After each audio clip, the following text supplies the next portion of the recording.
అమ్మ మాట అమ్మ మాట ముగించేద్దాం అనుకుంటున్నానండి.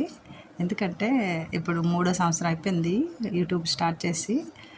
ఇంతవరకు ఎలా చేశాను, ఇంకా చాలు. దీని గురించి ఏంటి నేను కామెంట్ చేయదలుచుకోలేదండి. ఎందుకంటే అందరికీ అందరు చేసిన వీడియోస్ చూడాలని లేదు. ఏదో కొద్దిగా గొప్ప చూస్తున్నారు, అదే సంతోషం. నాకు సరైన సెల్ లేదు, అలాగని స్పీకర్ లేదు. స్టార్టింగ్ నుంచి ఇప్పటి వరకు ఇలా వీడియో గురు అనే యాప్లోనే ఎడిటింగ్ చేసుకుంటాను ఎప్పుడూ. ఇంకా వేరేది ఏమీ యూజ్ చేయలేదు. అందులో చేస్తున్నాను వీడియోస్, అంతేనండి.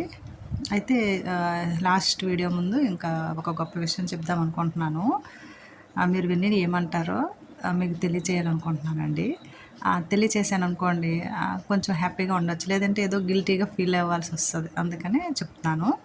సంతోషంగా అందరూ ఉండాలని ఏమైనా ఉంటుందేటండి. కష్టాలు పడుతుండాలి, మనకి జీవితం అంటే ఏంటో తెలుస్తుంటుంది. నా వీడియోలు అలాంటివి ఎన్నో చేశాను. మన మనుషుల్లో ఇంకో గొప్ప చెడ్డ అలవాటు ఏంటంటే, వాళ్ళ తప్పులు వాళ్ళు తెలుసుకోరు. వేరే వాళ్ళని ఎలా తప్పు పట్టిద్దామా, ఎలా వాళ్ళని ఇబ్బంది పెట్టిద్దామా అని ఆలోచిస్తారండి. అది ఎందుకు అలాగ ఉంటుందో అర్థం కాలేదు. నేను కూడా అలాగా ఏమైనా ఎవరినైనా నొప్పిస్తున్నానా ఏంటని నా మనసుకి నేనే అడుగుతుంటానండి. అబ్బాయి అలా చేయట్లేదని ఆ సంతోషం కూడా నాకు ఉంటుంది.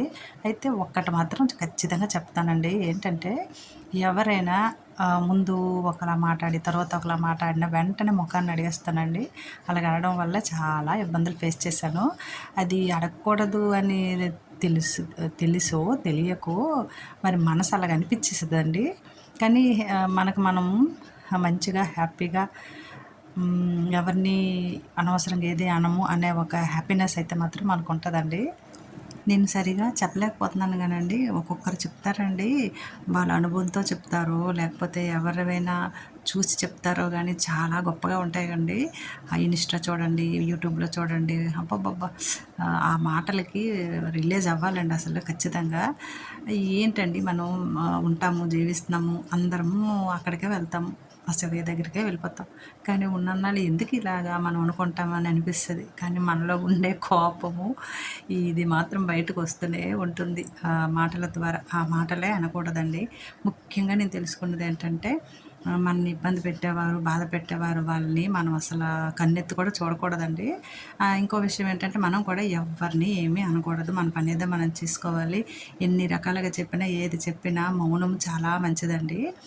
అసలు ఎవరి గురించి ఇప్పుడు ఈ రోజుల్లో ఆలోచించవలసిన అవసరం లేదండి. మన పిల్లలకి మనం చూసుకునే బాధ్యత మనది ఉంటుంది. మన తల్లిదండ్రులు మనల్ని ఎలా చూసారో మనం కూడా అలా చూడాలి కదండి. అది సృష్టి ధర్మం.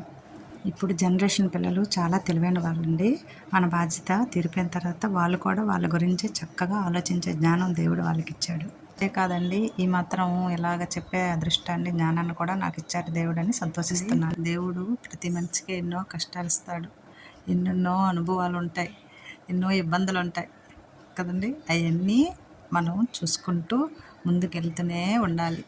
అతనిచ్చిన ఆయుష్ని కాపాడుకుంటూ పిల్లల కోసము, మన తల్లిదండ్రుల కోసము మనము జీవితాన్ని సాగించాలి. ఏమంటారు ఫ్రెండ్స్? జై ముత్యాలమ్మ తల్లి, జై జై ముత్యాలమ్మ తల్లి.